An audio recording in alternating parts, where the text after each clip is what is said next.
Akkuma ulaa Hormuz addunyaa gubbatti ulaawwan murteessoo ta'an shanan kanneen beektu. Daandiin bishaanii fi bo'oowwan teessuma lafaa barbaachisoo seenaa idil addunyaa bocan keessaa isaan ijoodha. Daldala addunyaa fi hariiroo idil addunyaa jaarraa hedduuf si'eessuuf gargaaraniiru. Daandiiwwan bishaanii kunneen dooniiwwan akka darban haala mijeessuu qofa osoo hin taane ardiilee gidduutti daldalli mala salphaan akka taasifamu taasisaniiru.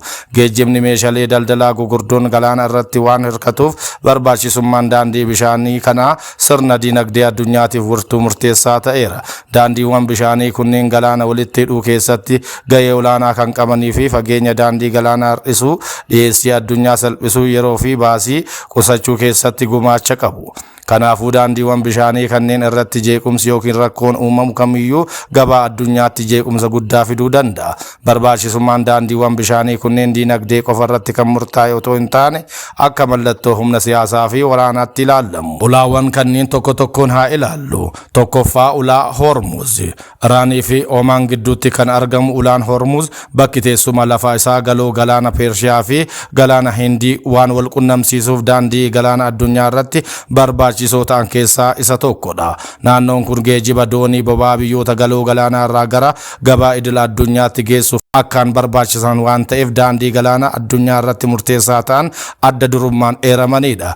Barbaachisummaan isaas boba'aan addunyaa dhibbantaan 20 ol karaa kanaan darbuu isaati. Jeequmsi kamiyyuu naannaa ulaa kanatti uumamu gatii boba'aa addunyaa irratti rakkoo geessisa. Eegdonni warraaqsaa Iraan haleellaa Ameerikaa fi Israa'el Iraan irratti banan hordofee dooniiwwan addunyaa ulaa kana keessa darbuu dhabuu isaatiin addunyaa irratti gatiin boba'aa haala ta'e hin beekneen dabalee jira. Lammaffaan bo'oo Su'uz. Bo'oon galaana diimaa fi galaana meeditiraaniyaa waan wal qunnamsiisuun Masrii keessatti argamu daandii bishaan addunyaa irratti barbaachisoo ta'an keessaa isa tokko. Bo'oon kun karaa kallattii Awurooppaa fi Eeshiyaa gidduutti uumuun daldala addunyaa bu'uuraan kan jijjiire yoo ta'u, imala doonii gara kiiloomeetira 9,000 kan hir'isedha. Keessumaa daldala idil addunyaa keessattuu doonii boba'aa fi gaazii geejjibsiisan gahee olaanaa kan qabu yoo ta'u, Masriif ammoo madda galii guddaadha. Hojiin bo'oo Su'uz bara 1859 bara bulchaa Masrii Saayid Paashaa kan jalqabe yoo ta'u, dhaabbata Faransaay tokkoon durfamuun bo'oo namtolchee galaana diimaa fi galaana meeditiraaniyaa wal qunnamsiisedha. Piroojeektii kana irratti namoonni tilmaamaan miiliyoona 1.5 ta'an kan hojjetan yoo ta'u, jalqaba irratti hanga 1863tti dhoorkamutti hojii humnaa Gibxi irratti baay'een kan hirkate yoo ta'u, sana booda hojii kana xumuruuf maashinoota dafanii hojjechuun itti fayyadamaniiru. Bo'oo kana qotuun waggoota 10 kan fudhate yoo ta'u, namoonni gara miiliyoona 1.5tti tilmaamaman hojii kana irratti hirmaataniiru jedhama. Waggaa 10 booda xumuramee Sadaasa 17 1869 ifatti dooniidhaaf baname. Sadaffaan ulaa Baab el Mandeb. Baab el Mandeb ulaa galaana diimaa fi galoo galaana Aden kan wal qunnamsiisu yoo ta'u, Yaman, Jibuutii fi Eertiraa gidduutti argama. Ulaan kun karra kibbaa bo'oo Su'uz yoo ta'u, daldala idil addunyaa keessattis barbaachisummaa addaa qaba. Dooniiwwan Eeshiyaa fi Awurooppaa gidduu imalan harki guddaan ulaa kana keessa waan darbaniif dhiyeessii addunyaa keessatti wirtuu geejjibaa isa murteessaa taasiseera.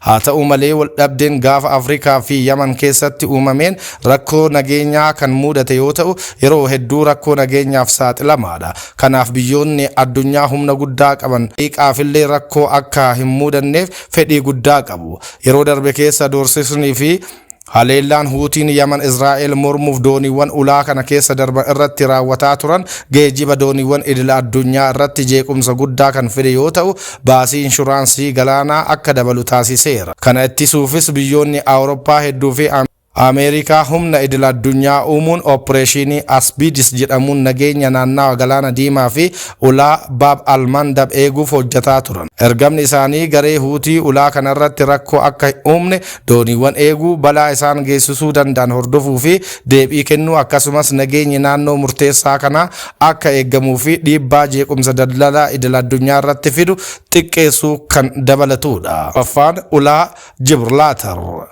Ulaan galaana diimaa Jibrlaatar kaaba Morokoo fi kibba Speen gidduutti kan argamudha. Gama Awurooppaatiin Ingiliiziin kan to'attu yoo ta'u, UK'n daandii galaana murteessaa galaana Meeditiraaniyaa fi galaana Atlaantik wal qunnamsiisu kana akka argattu taasiseera. Barbaachisummaan isaas daandii doonii ijoo Awurooppaa, Afrikaa fi Ameerikaa wal qunnamsiisu ta'uu isaatiin wirtuu daldalaa idil addunyaa taasisuu fi gabaa hedduu ulaa galaana tokkoon wal qunnamsiisuuf gumaachuudha. Ulaan galaanaa kun ardii Awurooppaatti dhiyoo ta'uu ishee irraa kan ka'e barbaachisummaa waraanaa fi siyaasaa qaba. Waldhabdeewwan sababa ulaa kanaan mul'atan keessaa muraasni dorgommii koloneeffattootaa jaarraa hedduudhaaf humnoota gugurdoo Awurooppaa keessumaa Ingilizii fi Speen gidduutti uumamee ture. Darbee waldhabdeen Morokoo fi Speen gidduutti iddoola xixiqqoo naannoo ulaa kana jiran tokko kan akka iddoola Leeyilaa yookaan Toraa jedhamu irrattis uumameera. Haa ta'u malee walfalmiin kun bara ammayyaa keessatti gara waraana gugurdaatti kan hin ceene ta'utu himama.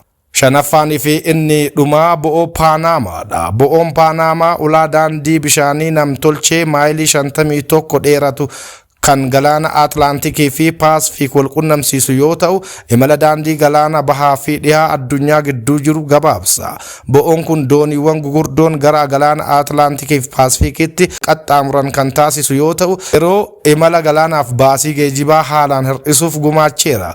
Bo'oon kun daldala idil addunyaa keessatti keessumaa geejiba Ameerikaa fi Eeshiyaa gidduutti gahee olaanaa kan qabudha.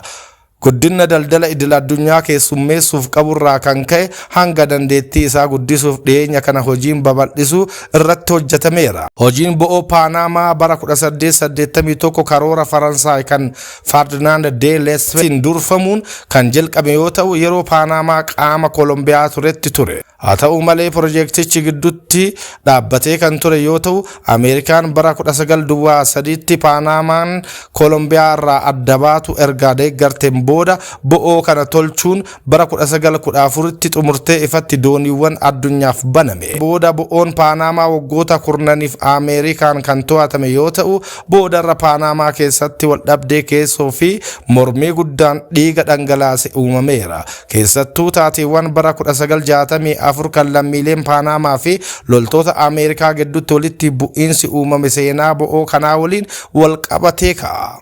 Bara 1970moota keessa Paanaamaan abbummaa bo'oo kana akka to'attu murtaa'uun bara 1999tti ifatti waliigaltee irra ga'ame. Falmiin waldhabdee bo'oo Paanaamaa xumuramus ammallee qormaata siyaasaaf dinagdee kan qabudha. Pirezidaantiin Ameerikaa Doonaald Tiraamp Ameerikaan bo'oo Paanaamaa to'achuun harka Ameerikaatii bahuu qeequun murtee badaa gama Ameerikaatiin ta'e jechuun ibsu.